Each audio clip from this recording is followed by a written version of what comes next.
আজি গৈছোঁ কামৰূপ ৰিজাৰ্ভলৈ। আজি আমাৰ ডকুমেণ্ট ভেৰিফিকেশ্যন আৰু মেডিকেল টেষ্ট আছে। সেইকাৰণে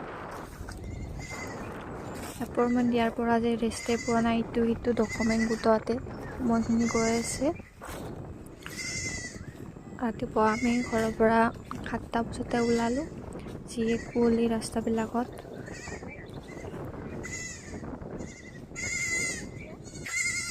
আৰু এয়া আমি ৰিজাৰ্ভ আহি পালোঁৱে। আজি আমাৰ কামৰূপ ৰুৰেলৰ গোটেইখিনি কেণ্ডিডেটৰে ডকুমেণ্ট ভেৰিফিকেশ্যন আছে আৰু সকলোৱে আহি ইয়াতে ৰখি আছে। আৰু আমি ইয়াতে ৰখি আছোঁ। আৰু তাৰপিছত ছাৰ এজনে কৈছে যে মেডিকেল টেষ্টৰ কাৰণে হস্পিটাললৈ যাব লাগিব। তাৰপিছত আমি গোটেইবিলাক হস্পিটাললৈ আহিলোঁ। হস্পিটালত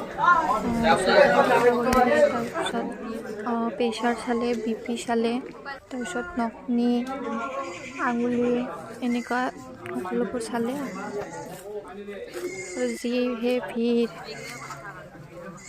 কোনোমতে থিয় হৈ আছিলোঁ। তাৰপিছত আহিলোঁ মেডিকেল টেষ্ট হোৱাৰ পিছত আহিলোঁ ৰিজাৰ্ভলৈ। ৰিজাৰ্ভত হৈ আছিল ভেৰিফিকেশ্যন। ডকুমেণ্ট ভেৰিফিকেশ্যন হোৱাৰ পিছত